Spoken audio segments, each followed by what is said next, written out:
ವಿಶೇಷವಾಗಿ ಈ ಒಂದು ಶರನ್ನವರಾತ್ರಿಯನ್ನು ನಾವು ಮಹಾಕಾಳಿಯ ಸಾನ್ನಿಧ್ಯದಲ್ಲಿ ಆಚರಣೆಯನ್ನು ಮಾಡ್ತಾ ಇದ್ದೇವೆ.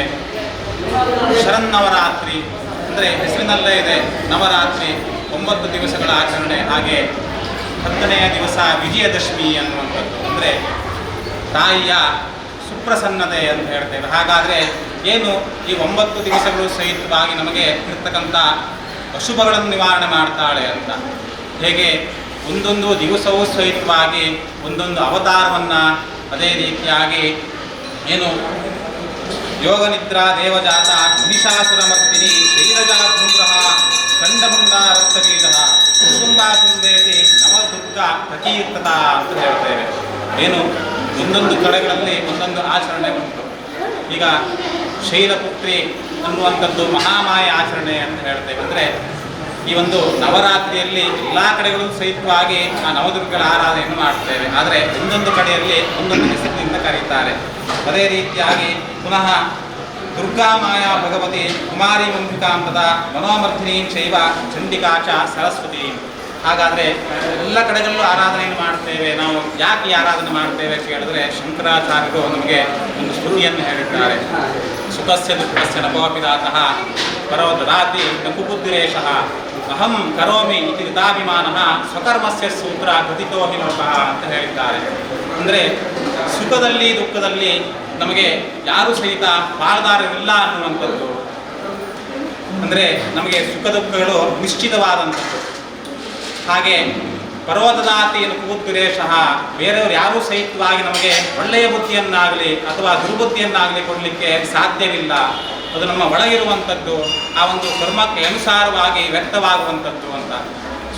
ಅಹಂ ಕರೋಮಿ ಇದೃತಾಭಿಮಾನ. ಅಹಂ ಅಂದರೆ ನೀವು ನೋಡಿದ್ದೀರಾ, ಗುರುಗಳೆಲ್ಲರೂ ಸಹಿತವಾಗಿ ನಾವು ಅಂತ ಮಾತಾಡ್ತಾರೆ ಅಲ್ವಾ. ಈಗ ನಮ್ಮ ಗುರು ವೃಂದವರಾಗಲಿ ಅಥವಾ ನಮ್ಮ ಶೃಂಗೇರಿ ಗುರುಗಳಾಗಲಿ ಎಲ್ಲರೂ ಸಹಿತವಾಗಿ ನಾವು ಅಂತ ಮಾತಾಡುವಂಥದ್ದು. ಹಾಗೆ ನಾನು ಅಂದಾಗ ನಮ್ಮಲ್ಲಿರುವಂಥ ಅಭಿಮಾನವೂ ಸಹಿತವಾಗಿ ನಮ್ಮಿಂದ ದೂರ ಆಗ್ತದೆ ಅನ್ನುವಂಥದ್ದು. ಹಾಗೆ ಅಹಂಕಾರ ಬರ್ತದೆ ಅನ್ನುವಂಥದ್ದು. ಸ್ವಕರ್ಮಸ್ಯ ಸೂತ್ರ ಕೃತಿತೋ ಹಿ ಲೋಕಃ ಅಂತ ಹೇಳ್ತೇವೆ. ನಮ್ಮ ಕರ್ಮಗಳಲ್ಲಿ ಹೇಗಿದೆಯೋ ಹಾಗಾಗ್ತದೆ ಅಂತ ಈ ಒಂದು ಶಂಕರಾಚಾರ್ಯರು ಸ್ತುತಿಯನ್ನು ಮಾಡಿದ್ದಾರೆ. ಹಾಗೆ ಏನು ನಮ್ಮ ಕರ್ಮ ಅಂತ ಏನು ಅಂತ ಕೇಳಿದ್ರೆ, ಪುಣ್ಯಾಂಶ ಪಾಪಾಂಶದಲ್ಲಿ ನಮಗೆ ಬರುವಂಥ ಅಷ್ಟಸುಖಗಳು ಅಂತ ಹೇಳ್ತೇವೆ. ಹೇಗೆ ನಾವು ಆಡು ಭಾಷೆಯಲ್ಲಿ ಕರ್ಮ ಅಂದರೆ ಕೆಲಸ ಅಂತ ನುಡಿತೇವೆ. ಆ ಕೆಲಸಗಳು ಹೇಗೆ ಅಂತ ಹೇಳಿದ್ರೆ, ನಮ್ಮ ಸ್ವಂತಕ್ಕಾಗಿ ಮಾಡುವಂಥ ಕೆಲಸಗಳು. ಆ ಕೆಲಸಗಳಲ್ಲಿ ನಮಗೇನಾಗ್ತದೆ, ಪುಣ್ಯಾಂಶಗಳು ಬರ್ತದೆ. ಎಷ್ಟು 100 ಭಾಗವೇ ಬರ್ತದೆ. ಆ 100 ಭಾಗದಲ್ಲಿ 90 ಭಾಗ ನಶಿಸಿ ಹೋಗುವಂಥದ್ದು. ಯಾಕೆ? ನಮ್ಮ ಸ್ವಾರ್ಥಕ್ಕಾಗಿ ಮಾಡುವಂಥ ಕೆಲಸ. ಹಾಗೆ 10 ಭಾಗ ಉಳಿತದೆ ಅದರಲ್ಲಿ. ಹಾಗೆ ಪುನಃ ನಾವು ಕಲ್ಯಾಣ ಕಾರ್ಯಗಳು ಅಂತ ಹೇಳ್ತೇವೆ. ಏನು ಕಲ್ಯಾಣ ಕಾರ್ಯಗಳು? ಅನ್ನದಾನ ಸೇವೆಗಳನ್ನು ಮಾಡ್ತೇವೆ, ಪರೋಪಕಾರಗಳನ್ನು ಮಾಡ್ತೇವೆ. ಹಾಗೆ ಏನು ಮತ್ತೊಬ್ಬರಿಗೆ ಸಹಾಯ ಮಾಡುವಂಥದ್ದು ಅಥವಾ ಇಷ್ಟದಲ್ಲಿದ್ದವರಿಗೆ ನಾವು ಸಹಾಯ ಮಾಡುವಂಥದ್ದು ಎಲ್ಲವೂ ಸಹಿತವಾಗಿ ಏನು ಕಲ್ಯಾಣ ಕಾರ್ಯಗಳು. ಹಾಗೆ ವಿಶೇಷವಾಗಿ ದೇವತಾ ಆರಾಧನೆ. ಯಾಕೆ? ನಾವೊಂದು ದೇವರನ್ನ ಆರಾಧನೆ ಮಾಡುವುದರಿಂದಾಗಿ ಸಕಲ ಚರಾಚರ ಜೀವಿಗಳಿಗೂ ಸಹಿತವಾಗಿ ಏನು ಹವಿಸಿ ಹೋಗುವಂಥದ್ದು ಅಂತ ಹೇಳ್ತೇವೆ. ನೋಡಿ, ಒಂದು ಹೋಮವನ್ನು ಮಾಡಿದಾಗ ನಾವು ನಮ್ಮ ಹೆಸರೇಳಿ ಅಥವಾ ಇಂಥ ದೇವತೆ ಹೆಸರೇಳಿ ನಾವು ಹವಿಸ್ಸನ್ನು ಕೊಡ್ತೇವೆ, ಆಹಾರವನ್ನು ಕೊಡ್ತೇವೆ. ಹಾಗೆ ನಮಗೇನು ಕಷ್ಟ ಪರಿಹಾರ ಆಗಲಿ ಅಂತ ಹೇಳ್ತೇವೆ. ಅದೇ ರೀತಿಯಾಗಿ ಏನು ಆ ಒಂದು ದೇವರ ಆರಾಧನೆ ಮಾಡುವುದರಿಂದಾಗಿ ಆ ಚರಾಚರ ಶಕ್ತಿಗಳಿಗೆ ನಾವು ಸಹಾಯ ಮಾಡಿದ ಹಾಗೆ. ಏನು ನೋಡಿ, ಈಗ ಒಂದು ದಿವಸ ದೇವರಿಗೆ ಹೂ ಬರಬೇಕು. ಆ ಹೂವನ್ನು ಕಟ್ಟುವರಿಂದ ಹಿಡಿದು ಏನು ಇಲ್ಲಿ ಮಾರುವವರು ಸಹಿತವಾಗಿ ಎಲ್ಲರೂ ಸಹಿತವಾಗಿ ಕರ್ಮಗಳನ್ನು ಮಾಡ್ತಾರೆ ಅಲ್ವಾ. ಅದಕ್ಕೆ ಆ 10 ಪುಣ್ಯಾಂಶ ಅವರಲ್ಲಿ ಉಳಿಯುವಂಥದ್ದು ಹೇಳ್ತೇವೆ. ಅದೇ ರೀತಿಯಾಗಿ ಏನು ನಮಗೆ ಆ ಪುಣ್ಯಾಂಶ ಪಾಪಾಂಶಗಳ ಮಧ್ಯದಿಂದ ಸುಖ ಮತ್ತು ದುಃಖ ಪ್ರಾಪ್ತಿ ಅಂತ ಹೇಳಿದ್ದೇವೆಯೋ, ಆ ಸುಖ ಮತ್ತು ದುಃಖ ಪ್ರಾಪ್ತಿಗಳ ಚಕ್ರ ನಮ್ಮಲ್ಲಿ ತಿರುಗ್ತಾ ಇರುವಂಥದ್ದು. ಸುಖಾನಿ ದುಃಖಾನಿ ಚಕ್ರಾಣಿ ಪ್ರವರ್ತಂತೆ ಅಂತ ಶಾಸ್ತ್ರದ ವಾಕ್ಯ ಇದೆ.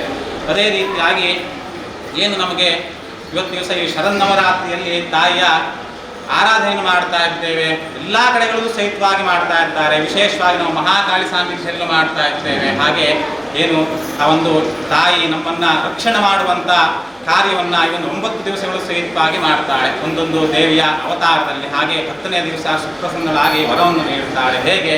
ನಮ್ಮ ಪುಣ್ಯಾಂಶದ ಮೇಲೆ ನಮಗೆ ಇರತಕ್ಕಂಥ ವರಗಳೆಲ್ಲವನ್ನು ಸಹಿತವಾಗಿ ಅನುಗ್ರಹಿಸ್ತಾಳೆ ಅಂತ. ಅದೇ ರೀತಿಯಾಗಿ ಏನು ಇವತ್ತಿನ ಈ ಒಂದು ಮಹಾಕಾಳಿ ಸಾನ್ನಿಧ್ಯದಲ್ಲಿ ನಾವು ಭಕ್ತರೆಲ್ಲರೂ ಸೇರಿ ಕಾವೇರಿಯ ಎಲ್ಲ ಭಕ್ತಾದಿಗಳು ಸೇರಿ ಹಾಗೆ ಏನು ಪರಸ್ಥಳದಿಂದ ಬರುವ ಎಲ್ಲರೂ ಸೇರಿ ತಾಯಿಗೆ ಭಕ್ತಿಯಿಂದ ನಾವು ಸೇವೆಯನ್ನು ಸಮರ್ಪಣೆಯನ್ನು ಮಾಡ್ತಾ ಬಂದಿದ್ದೇವೆ. ವರ್ಷಂಪ್ರತಿಯಾಗಿ ನಡೀತಾ ಉಂಟು.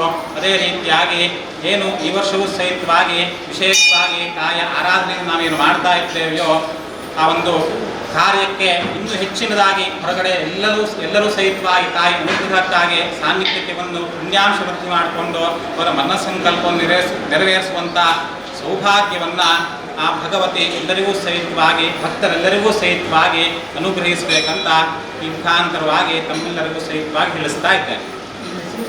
ಸುಮಂತ್ ಶ್ರೀ ಮಹಾಕಾಳಿಯ ನಮ್ಮ ದೇವಸ್ಥಾನದಲ್ಲಿ 28ನೇ ತಾರೀಕಿನಿಂದ ನವರಾತ್ರಿಯನ್ನು ಆರಂಭ ಆಗಿದೆ.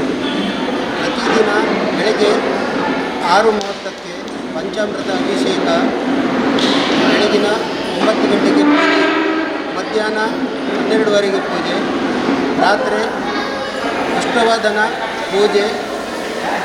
ಹಾಗೆ ನಮ್ಮ ಬಣ್ಣ ಬಣ್ಣದ ರಂಗೋಲಿಯನ್ನು ದೇವರಿಗೆ ಇಲ್ಲಿ ಸ್ಥಳದಲ್ಲಿ ಹಾಕಿ ಅರ್ಪಣೆ ಮಾಡ್ತಿದ್ದೇವೆ. ಇಲ್ಲಿ ತುಂಬ ಭಕ್ತಾದಿಗಳು ಬಂದು ನಮ್ಮನಿಗೆ ಸೇವೆ ಕೊಡ್ತಾ ಬಂದಿದ್ದಾರೆ.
पुष्पं वेद पुष्पवादनम् आयतनवान् भवते यो अग्नेरायतनं वेद आयतनवान् भवते आपो वा अग्नेरायतनं यश्चन्द्रमसायतनं वेद आयतनवान् सरस्यायतनं वेद आयतनवान् नायकं मये समे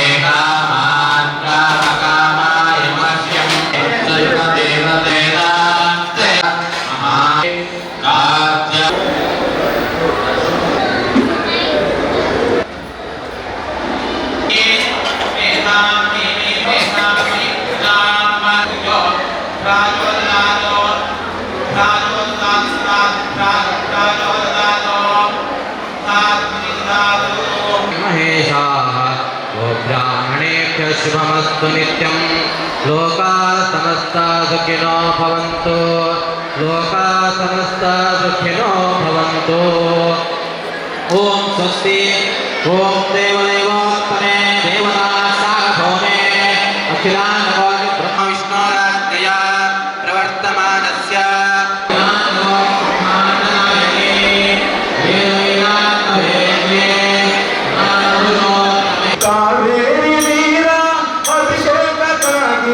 ನಿನಗಾಗಿನ ತಂದೆ ನಮ್ಮ ಸಂಪನ್ನ ಜನ್ಮ ಸುಮರಾಶಿಯಿಂದ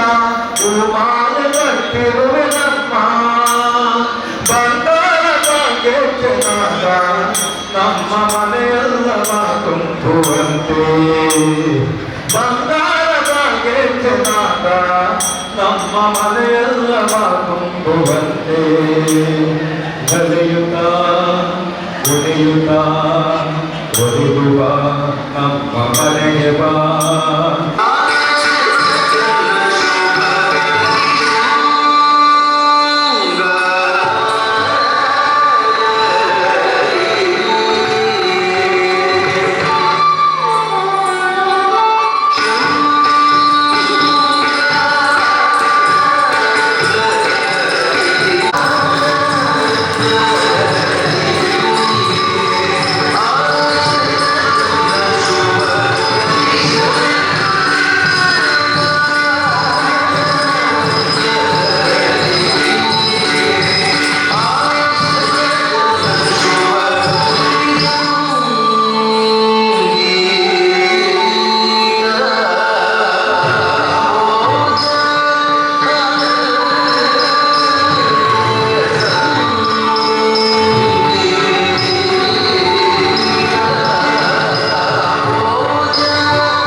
ಒಳಗಡೆ ಬರ್ತಾ ಇದ್ದಲ್ಲ ಬೆಳಿಗ್ಗೆ